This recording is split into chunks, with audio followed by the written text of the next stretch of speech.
Mathematics discussion चैनेलলৈ সকলোকে স্বাগতম জনাই আমি আজিৰ খণ্ডটি আৰম্ভ কৰিব লৈছো তোমালোকে এই চেনেলটো সাবস্ক্ৰাইব কৰি লবা ক্লাস 10 ৰ আৰু নৱম আৰু দশম শ্ৰেণীৰ সম্পূৰ্ণ পাঠ্যক্ৰম পাবলৈ তোমালোকে ইউটিউবত বিপি ক্লাसेस সাৰ্চ কৰিলে তাত নৱম আৰু দশম শ্ৰেণীৰ প্লেলিষ্ট পাবা আৰু দশমানৰ বাবে বিপি ক্লাसेস 10 এনসিআৰটি তোমালোকৰ সম্পূৰ্ণ পাঠৰ পাঠ্যক্ৰমৰ আলোচনা কৰা আছে তোমালোকে তাৰ পৰা চাই ল'ব পাৰিবা যিকোনো পাঠৰ যিকোনো অসুবিধা তোমালোকে তাৰ পৰা দূৰ কৰিব পাৰিবা এতিয়া আমি আজিৰ পাঠলৈ আহিছো যেটো আমি আজিৰ পাঠত ইয়াৰ আগৰ পাঠত আমি 10.2 অনুশীলনীৰ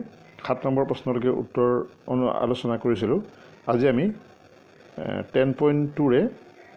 8 নম্বৰ প্ৰশ্নৰ পৰা উত্তৰ কৰিবলৈ আগবাঢ়িছো 8 নম্বৰ প্ৰশ্নটো তোমালোকক দিয়া আছে যে এটা বৃত্তক স্পৰ্শ কৰাকৈ ABCD এটা চতুৰ্ভুজ অঁকা হৈছে প্ৰমাণ কৰিব লাগে AB সমান AB যোগ CD সমান AD প্লাস BC কিতাপত চিত্ৰটো তোমালোকক দি থোৱা আছে এই চিত্ৰটো দি থোৱা আছে গতিকে আমি ইয়াৰ পৰা কেনেকৈ প্ৰমাণ কৰিব পাৰিম প্ৰথমতে আমি অকমান আলোচনা কৰি লওঁ এইটো চিত্ৰটো তোমালোকে দেখিছা আমি যে এটা চতুৰ্ভুজৰ ভিতৰত এটা বৃত্ত আছে আৰু সেই বৃত্তটোত আমি যিটো অংশ প্ৰমাণ কৰিবলৈ দিছে সেই অংশসমূহ যদি চাওঁ তেতিয়ালে দেখিম যে সেই অংশবিলাকৰ লগত এটা সম্পৰ্ক আছে সম্পৰ্কটো হ'ল বৃত্তৰ বাহিৰৰ যিকোনো বিন্দুৰ পৰা কোনো যদি বৃত্তলৈ স্পৰ্শক টনা হয় সেই স্পৰ্শকগিডালৰ দিশ সমান বুলি আমি ইতিমধ্যে উপপাদ্য যোগেদি পাই আহিছো আমি সেই উপপাদ্যটো খুদাব পাৰো নেকি চাওঁ যেটো ইয়াত তেনেকুৱা খুদাব পৰা কোনো কিবা সুবিধা আছে নেকি আমি যদি চাওঁ তেতিয়া দেখিম যে ডি বিন্দুটো এটা বৃত্তৰ বাহিৰৰ বিন্দু এই ডি বিন্দুৰ পৰা দুটা স্পৰ্শক টনা হৈছে এটা হ'ল ডি আৰ এটা হ'ল ডি এস তোমালোকে দেখিছা যে এই স্পৰ্শকগিডাল যেহেতু বৃত্তক স্পৰ্শ কৰিছে ডি এস আৰু ডি আৰ গতিকে এই স্পৰ্শকগিডালৰ তেতিয়াহলে আমি জানো যে বৃত্তৰ বাহিৰৰ পৰা কোনো বৃত্তলৈ যদি দুটা স্পৰ্শক টনা হয় সেই স্পৰ্শকবিলাকৰ দৈৰ্ঘ্য সমান হয় অৰ্থাৎ ডি আৰৰ মান ডি এছৰ মাপৰ সমান হ'ব তেনেকৈ এ বিন্দুৰ পৰা দুডাল স্পৰ্শক এডাল এপি এডাল এএস গতিকে এএস এ এপি সমান তেনেকৈ বি বিন্দুৰ পৰা দুডাল স্পৰ্শক বিপি বিকিউ গতিকে বিপি এ বিকিউ সমান হ'ব তেনেকৈ সি বিন্দুৰ পৰা সিকিউ সিআৰ এই দুডাল স্পৰ্শক গতিকে সিহঁতৰ দৈৰ্ঘ্য সমান হ'ব অৰ্থাৎ সি কিউ সমান সি আৰ হ'ব যেহেতু এই গোটেইবিলাক যোগ কৰিলে আমি এডি আৰু বিসি বাহু এডি বিসি এবি আৰু সিডি বাহুবিলাক পাম গতিকে আমি যদি সেই উপপাদ্য ব্যৱহাৰ কৰোঁ তেতিয়াহ'লে আমি ইয়াক প্ৰমাণ কৰিব পাৰিম গতিকে বিশেষ ইয়াত কথা নাই মাত্ৰ আমি সেই উপপাদ্যটো ব্যৱহাৰ কৰিব লাগিব আকৌ এবাৰ কৈছোঁ মই যে ডি বিন্দুৰ পৰা দুডাল স্পৰ্শক আমি যদি ধৰি লওঁ ডি আৰ আৰু ডি এছ তেতিয়ালে আমি উপপাদ্য মতে পাইছিলোঁ যে বাহিৰৰ বিন্দুৰ পৰা অৰ্থাৎ ত্ৰিভুজৰ বৃত্তৰ বহিৰ্বিন্দুৰ পৰা এটা বৃত্তলৈ যিডাল স্পৰ্শক টনা হয় সেই স্পৰ্শকগিডালৰ দৈৰ্ঘ্য সমান হয় সেইটো আমি উপপাদ্য মতে পাই আহিছোঁ গতিকে আমি সেই উপপাদ্যটো ব্যৱহাৰ কৰি এই গোটেইবিলাকৰ মান যোগ কৰি তাৰ মানটো উলিয়াব পাৰিম তাৰ বাবে আমি অকমান বিশেষত্ব লিখি লৈছো যেটো দিয়া আছে কথাখিনি আৰু প্ৰমাণ কৰিব লগা কথাখিনি আমি বিশেষত্ব লিখি লৈছো এতিয়া যদি আমি বৃত্তটোত লক্ষ্য কৰোঁ তেতিয়াহ'লে এই কথাটো যে বৃত্তৰ বাহিৰৰ বিন্দুৰ পৰা এটা বৃত্তলৈ টনা স্পৰ্শকৰ দৈৰ্ঘ্য সমান সেই কথাটোৰ ওপৰত ভিত্তি কৰি আমি কেইটামান চৰ্ত লিখিব পাৰিম যে এ আৰ ডি আৰ সমান ডি এছ এ এছ সমান এ পি বি পি সমান বি কিউ আৰু সি কিউ সমান সি আৰ লিখিব পাৰিম গতিকে আমি প্ৰথমতে লিখি লৈছোঁ যেহেতু যেটো উপপাদ্য আমি খটম সেই উপপাদ্যটো আমি লিখি লৈছোঁ উত্তৰটোত আমি লিখিব লাগিব কি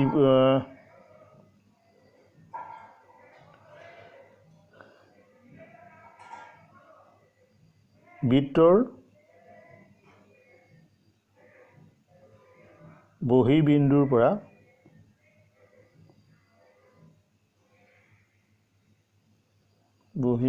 পৰা বৃত্তলৈ টনা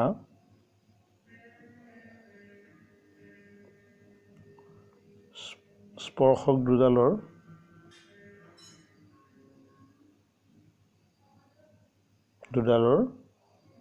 দৈৰ্ঘ্য সমান গতিকে আমি লিখিব পাৰিম ইয়াৰ পৰা লিখিব পাৰিম ডি এছ সমান ডি আৰ এতেকে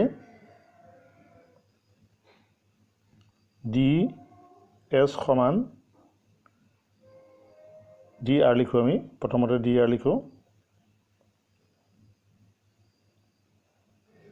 ডি আৰ সমান জি এছ এটোক আমি 1 নম্বৰ সমীকৰণ দিলোঁ তেনেকৈ এ পি সমান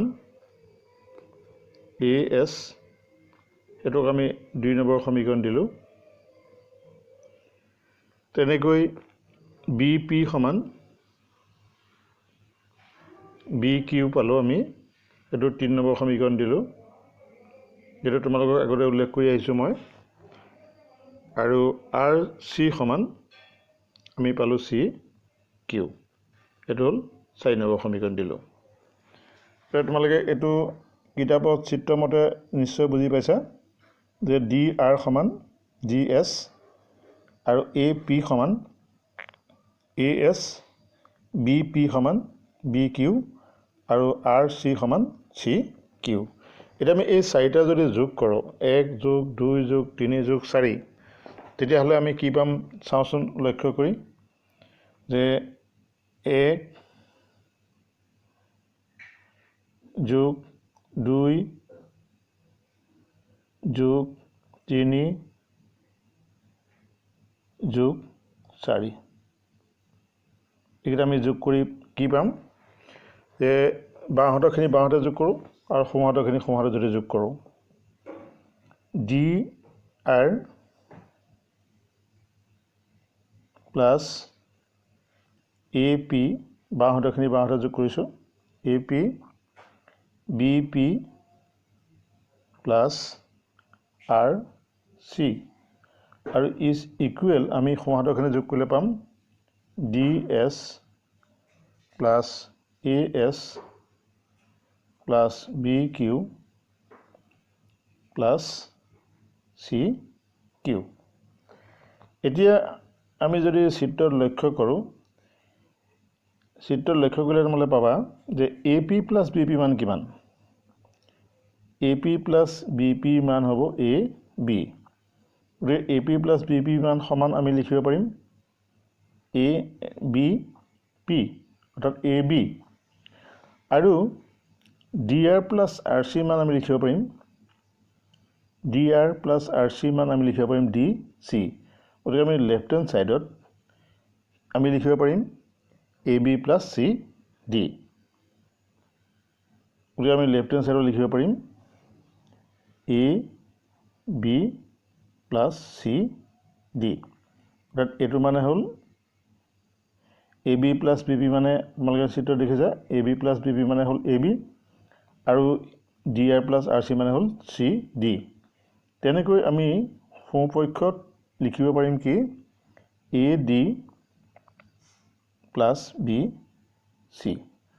ডি এছ প্লাছ এ এছৰ মান কিমান আমি চাওঁ D S plus A S সেইটো মান হ'ব এ ডি আৰু B Q plus C Q মান হ'ব বি চি গতিকে আমি সেইটোকে লিখিছোঁ D S plus A S সমান এ ডি আৰু B Q plus C Q মানে এ ডি যেটো আমাক প্ৰমাণ কৰিব লাগিছিল সেইটো আমি ইতিমধ্যে প্ৰমাণ কৰা হৈ গ'ল গতিকে আমি ইয়াক প্ৰুফ লিখিব পাৰিম গতিকে আমি এটো এনেদৰে প্ৰমাণ কৰিব পাৰিম ইয়াৰ পিছৰ জ্যামিতিটোত তোমালোকৰ প্ৰশ্নটো দিয়া আছে কি 9 নম্বৰ জ্যামিতিটোত চিত্ৰ 10.13 কিতাপত দি থোৱা আছে ও কেন্দ্ৰযুক্ত বৃত্তৰ xy আৰু x' y' দুডাল সমান্তৰাল স্পৰ্শক স্পৰ্শবিন্দু চিত আন এডাল স্পৰ্শক AB এ xy a আৰু x' y' বিত কাটে প্ৰমাণ কৰিব লাগে a ও b কোণৰ সমান 90 ডিগ্ৰী তাত এই চিত্ৰটো কিতাপত দি থোৱা আছে এটা আমি প্ৰমাণ কৰিবলৈ যাওঁতে তোমালোকে যেহেতু আমি দিগা আছে এই ৰেখাডালে xy x' y' সমান্তৰাল বুলি দি থোৱা আছে আৰু লগতে p আৰু q বিন্দুত এডাল হ'ল স্পৰ্শক আৰু এডাল স্পৰ্শক দি থোৱা আছে হ'ল AC যেটো c বিন্দুত স্পৰ্শ কৰিছে গতিকে আমি জানো বৃত্তৰ ব্যাসাৰ্ধ স্পৰ্শকৰ ওপৰত লম্ব যেটো OB বৃত্তৰ ব্যাসাৰ্ধ গতিকে OP এই কোণৰ মাপ 90 ডিগ্ৰী আৰু OQ B কোণৰ মাপো 90 ডিগ্ৰী হ'ব আমি আৰু অকমান সুবিধাৰ বাবে ইয়াত আৰু অকমান আমি আঁকি ল'ব লাগিব অকাটো হ'ল যে OC ডাল আমি আঁকি ল'ম যাতে এই বৃত্তৰ ব্যাসাৰ্ধটো হ'লে আমি ইয়াৰ কোণকো 90 ডিগ্ৰী কৰিব পাৰিম এতিয়া আমি প্ৰমাণ কৰিবৰ বাবে প্ৰথমতে আগবাঢ়িব লাগিব যে আমি প্ৰমাণ কৰিব লাগে AOB কোণ এই কোণটোৰ পৰিমাণ 90 ডিগ্ৰী বুলি দেখুৱাব লাগে তো দেখুৱাবলৈ যাওঁতে আমি যদি A কোণ আৰু B কোণৰ যোগফল যদি 90 ডিগ্ৰী দেখুৱাব পাৰোঁ তেতিয়াহ'লে AOB কোণটো 90 ডিগ্ৰী হ'ব অৰ্থাৎ তিনিটা যেহেতু OAB ত্ৰিভুজটোত দুটা কোণৰ যোগফল যদি 90 ডিগ্ৰী হয় তেতিয়াহ'লে বাকি থকা কোণটো এনেও 90 ডিগ্ৰী হ'ব গতিকে আমি সেইটো 90 ডিগ্ৰী দেখুৱাব পাৰিম কিন্তু তাকে প্ৰমাণ কৰিবলৈ যাওঁতে আমি অকমান পদ্ধতি ব্যৱহাৰ কৰিব লাগিব গতিকে আমি প্ৰথম বিশেষ সূত্ৰটো লিখি লৈছোঁ যে বিশেষ সূত্ৰ দিয়া আছে ও কেন্দ্ৰীয় বৃত্তত xy আৰু x' y' দুডাল সমান্তৰাল স্পৰ্শক আন এডাল স্পৰ্শকে AB এ বৃত্তৰ C বিন্দুত স্পৰ্শ কৰে আৰু xy আৰু x' ক্ৰমে A আৰু B বিন্দুত কাটিছে প্ৰমাণ কৰিব লাগে AOB সমান 90 ডিগ্ৰী এতিয়া আমি OC যেহেতু আমি বৃত্তৰ ব্যাসাৰ্ধৰ কথা কৈছিলোঁ সেই ব্যাসাৰ্ধটো আমি অংকন কৰি ললোঁ এতিয়া প্ৰমাণৰ মতে আমি যেহেতু জানো বৃত্তৰ ব্যাসাৰ্ধ স্পৰ্শকৰ ওপৰত লম্ব গতিকে সেই প্ৰমাণটোৰ মতে OPA কোণ মাপ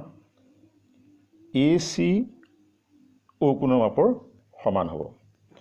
যেহেতু দুইডালেই হ'ল বৃত্তৰ ব্যাসাৰ্ধ আৰু দুইডালেই হ'ল স্পৰ্শক গতিকে আমি এই ত্ৰিভুজটা যদি সবাংশম কৰিব পাৰোঁ অৰ্থাৎ APO আৰু ACO এই ত্ৰিভুজকেইটা যদি আমি সবাংশম কৰিব পাৰোঁ তেতিয়াহ'লে আমি দুটা কথা সমান বুলি দেখুৱাব পাৰিম সেইটো হ'ল সবাংশম প্ৰথম আমি কেনেকৈ কৰিম চাই লওঁ যে ইয়াত APO কোণ সমান ACO কোণ এই কোণকেইটা সমান কাৰণ বৃত্তৰ ব্যাসাৰ্ধ স্পৰ্শকৰ ওপৰত লম্ব আৰু দ্বিতীয়তে পালোঁ OP সমান OC এইটো সাধাৰণ এইটো একে বৃত্তৰ ব্যাসাৰ্ধ আৰু OA সমান OA এইটো সাধাৰণ বাহু দুইটা ত্ৰিভুজত আছে গতিকে এই ত্ৰিভুজকেইটা যিকেইটা ত্ৰিভুজ আমি সবাংশম বুলি ভাবিছিলোঁ সেই ত্ৰিভুজকেইটা সবাংশম হ'ব অৰ্থাৎ APO ত্ৰিভুজ আৰু ACO ত্ৰিভুজ এই ত্ৰিভুজকেইটা সবাংশম হ'ব চিকাৰ্যটো তোমালোকে নিশ্চয় জানা এইটো বাহুকোণ বাহু নহ'ব কাৰণ যেহেতু আমি দেখিছোঁ ইয়াত বাহুকোণ বাহু চৰ্ত যেটো মিলিব লাগে সেইটো মিলা নাই কিন্তু ইয়াত আমি এটা বেলেগ এটা চৰ্ত পাম সমকোণ অতিভুজ এইটো হ'ল সমকোণ অতিভুজ আৰু বাহু গতিকে সমকোণ অতিভুজ বাহু বিধি মতে ত্ৰিভুজ দুটা সবাংশম হ'ব গতিকে আমি ত্ৰিভুজ দুটা সবাংশম লিখিলোঁ সবাংশম হ'ব এতিয়া সবাংশম হ'লে তেতিয়াহ'লে ইয়াত আমি পাম যে পি এ অ কোণৰ লগত চি এ অ কোণটো সমান হ'ব কিয় সমান হ'ব CPCD মতে এই দুটা কোণ সমান হ'ব তেতিয়াহ'লে আমি এটা কথা জানিম যে যদি এইটো আমি 1 নম্বৰ কোণ ধৰিলোঁ এইটো 2 নম্বৰ কোণ 1 নম্বৰ কোণে 2 নম্বৰ কোণে সমান আৰু 1 নম্বৰ 2 নম্বৰ যোগ কৰিলে পি এ বি কোণ আমি পাম গোটেই কোণটো পাম গতিকে 1 নম্বৰ 2 নম্বৰ যোগ কৰিলে আমি পি এ বি কোণ পাম আৰু 1 নম্বৰ 2 নম্বৰ কোণ দুটা সমান গতিকে পি এ বি কোণৰ আধা নিশ্চয় হ'ব 1 কোণ বা 2 কোণ অৰ্থাৎ ইয়াৰ প্ৰতিটো কোণ পি এ অ কোণ পি এ বি কোণৰ আধা আৰু বি এ অ কোণ অৰ্থাৎ এই কোণটো পি এ বি কোণৰ আধা অৰ্থাৎ প্ৰত্যেকে আধা হ'ব যেতিয়া আমি ইয়াক আধা বুলি প্ৰমাণ কৰিব পাৰিম তেতিয়াহ'লে আমি গম পাম যে তেনেকৈ আমি এইফালতৰো আমি তেনেকৈ আধা বুলি প্ৰমাণ কৰিব পাৰিম সেই কোণকেইটা হ'ল চি বি অ কোণ আৰু কিউ বি অ কোণ এইকেইটা কোনো বি কোণটোৰ আধা অৰ্থাৎ এ বি কিউ অ কোণৰ এ বি কিউ কোণৰ আধা হ'ব গতিকে আমি তেনেকৈ প্ৰমাণ কৰিবলৈ পাৰিম আৰু যদি সেই কোণকেইটা আধা হয় তেতিয়াহ'লে আমি জানো যে পি এ বি কোণ আৰু কিউ বি এ কোণ এই দুটা কোণৰ যোগফল যিহেতু 90 ডিগ্ৰী আছিল গতিকে আধা আধা দুটা যোগ কৰিলে আধাটো যোগ কৰিলে এইটো হ'ব অৰ্থাৎ এ বি অ কোণ আৰু ইয়াৰ আধাটো যোগ কৰিলে হ'ব বি এ অ কোণ এই কোণকেইটা যেতিয়া আধা হ'ব অৰ্থাৎ তাৰ মাপ হ'ব 90 ডিগ্ৰী তেতিয়াহ'লে এ অ বি কোণৰ মাপ 90 ডিগ্ৰী বুলি আমি দেখুৱাব পাৰিম গতিকে তোমালোকৰ প্ৰমাণটোৰ কাৰণে মই আকৌ এবাৰ কৈ দিছোঁ প্ৰমাণটো আমি কেনেকৈ কৰিম যিহেতু আমি প্ৰথমতে সৰ্বাংগসম কৰিবলৈ যত্ন কৰোঁ সৰ্বাংগসম হ'ল এ পি অ কোণ আৰু এ চি অ কোণ এই ত্ৰিভুজটা সৰ্বাংগসম হোৱাটো তোমালোকে নিশ্চয় বুজি পাইছা ইয়াত সমকোণ অতিভুজ বাহু অৰ্থাৎ পি কোণটোৱে চি কোণটোৱে সমান আৰু লগতে অ' পি সমান অ' চি এইটো লেকে বৃত্তৰ ব্যাসাৰ্ধ আৰু অ' এ হ'ল সাধাৰণ বাহু গতিকে ত্ৰিভুজটা সমকোণ অতিভুজ বাহু চৰ্তমতে সৰ্বাংগসম হ'ব আৰু সৰ্বাংগসম কৰাৰ আমাৰ উদ্দেশ্য যিটো আছিলে সেই উদ্দেশ্যটো হ'ল যে আমি দুটা কোণ সমান লিখিব পৰা অৰ্থাৎ পি এ অ কোণৰ লগত চি এ অ কোণটো সমান হ'ব অৰ্থাৎ এই দুটা কোণ সমান হ'লে ইয়াৰ প্ৰতিটো কোণ পি এ বি কোণৰ অৰ্থাৎ এই গোটেই কোণটোৰ আধা হ'ব তেনেকৈ ইয়াতো চি বি অ কোণ অৰ্থাৎ এই কোণটো বা কিউ বি অ কোণটো গোটেই কোণটোৰ আধা হ'ব গতিকে এই দুটা চৰ্তৰ পৰা আমি যদি চাম যিহেতু আধা হ'ল তেতিয়াহ'লে আমি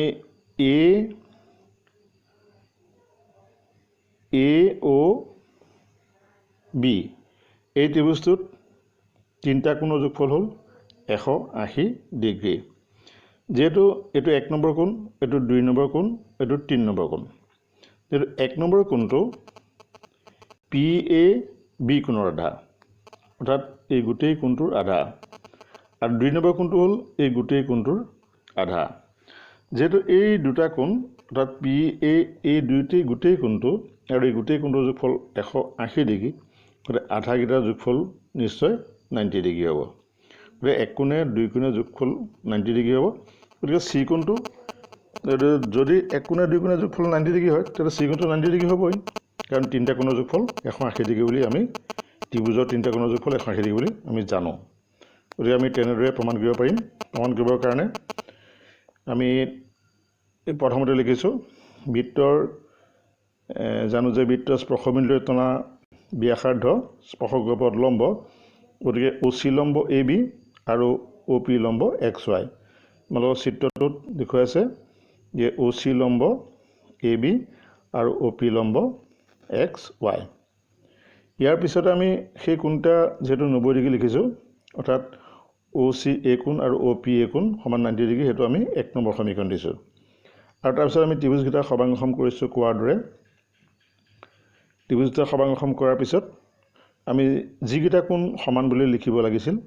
সেই কোণকেইটা অৰ্থাৎ OAP কোণ আৰু OAC কোণৰ লগত সমান হ'ব। অৰ্থাৎ আমি কোণটো লিখিছোঁ OAP কোণ আৰু OC এই কোণৰ লগত সমান আমি লিখিছোঁ। ইয়াৰ পিছতে আমি যেহেতু সেই OAC কোণটো BA কোণৰ আধা লিখিছোঁ। অৰ্থাৎ এই কোণটো আমি PAC কোণ অৰ্থাৎ গোটেই কোণটোৰ আধা লিখিছোঁ। গতিকে এইখিনিলৈকেতো তোমালোকক কোৱা আছিলে। তাৰপিছত আমি পিছত তেনেকৈ আমি ইটো অংশ উলিয়াইছোঁ। তেনেকৈ আমি OBQ কোণৰ মাপ OBCৰ সমান আৰু OBCৰ মাপ হ'ব হাফ অফ QAB। অৰ্থাৎ এই কোণটোৰ মাপ আমি কৈছিলোঁ যে OBC কোণ অৰ্থাৎ OBC কোণৰ মাপ গোটেই কোণটোৰ আধা। গতিকে এইখিনিলৈকে আমি নিশ্চয় বুজি পাইছোঁ। গতিকে ইয়াৰ পিছৰখিনি চাওঁ। এতিয়া আমি এই দুইটা যিহেতু XY সমান্তৰাল X ডেছ Y ডেছ, গতিকে তাৰ ওচৰাচৰি যিটো উজ্জ্বল ৰেখা সমান্তৰাল হয় তাৰ একেফালৰ অন্তঃকোণৰ সমষ্টি 180 ডিগ্ৰী হয়। গতিকে আমি তাত তেনেকৈ লিখিছোঁ যিহেতু XY সমান্তৰাল X ডেছ Y ডেছ, গতিকে আমি এই দুটা কোণ যিটো একেফালৰ অন্তঃকোণ, গতিকে এই কোণটোৱে আৰু এই কোণটোৱে অৰ্থাৎ এই কোণটোৰ নাম হ'ব PAB আৰু এইটো হ'ল QBA। এই কোণকেইটাৰ যোগফল হ'ব 180 ডিগ্ৰী। গতিকে আমি তাৰ আধা ল'লোঁ। আধাটো ল'লে 90 ডিগ্ৰী হ'ব আৰু সেই আধাটোৰ মাপ আমি এই কোণকেইটা পাইছিলোঁ। যিহেতু এই কোণকেইটা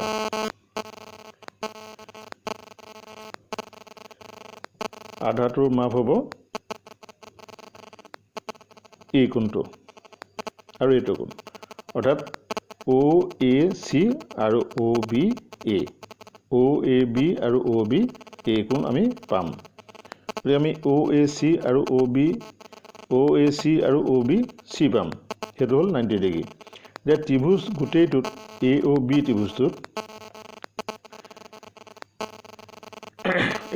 ত্ৰিভুজটোত আমি দেখিছোঁ এই ত্ৰিভুজটোত তিনিটা কোণৰ যোগফল 180 ডিগ্ৰী। গতিকে আমি তাৰ পৰা উলিয়াইছোঁ যে ত্ৰিভুজটোত তিনিটা কোণৰ যোগফল 180 ডিগ্ৰী ত্ৰিভুজৰ কোণৰ সমষ্টি ধৰ্মৰ মতে। গতিকে আমি পালোঁ এইকেইটা কোণৰ যোগফল যিহেতু 90 ডিগ্ৰী,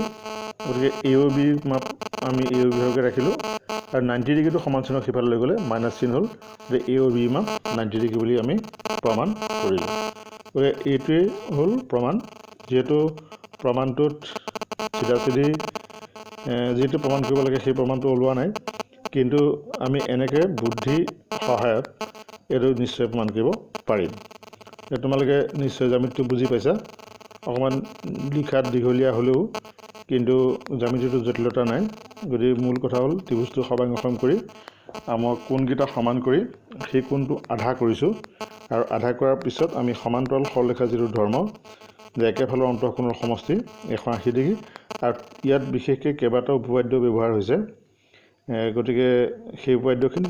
ব্যৱহাৰ কৰি আমি জ্যামিতিটো খুব সহজতে প্ৰমাণ কৰিব পাৰিম। গতিকে তোমালোকে জ্যামিতিটো ভালদৰে চাবা। যিহেতু ইয়াত বুদ্ধিৰ প্ৰয়োগ হৈছে, গতিকে বুদ্ধি মানে কি, অন্ততঃ ত্ৰিভুজৰ সৰ্বাংগ সমতাৰ বা ত্ৰিভুজৰ যিবিলাক আমি উপপাদ্য পাইছিলোঁ সেই উপপাদ্যবিলাক ব্যৱহাৰ হৈছে। গতিকে তোমালোক সকলোকে ধন্যবাদ জনাই আজিৰ পাঠ ইমানতে সামৰিছোঁ। অহা পাঠত আমি ইয়াৰ পিছৰ অনুশীলনীৰ পিছৰ প্ৰশ্নবিলাকৰ আলোচনা কৰিম। তোমালোকে দৰকাৰ হ'লে জ্যামিতিখিনি যিখিনি লিখাখিনি ভালদৰে লিখিবলৈ যত্ন কৰিবা।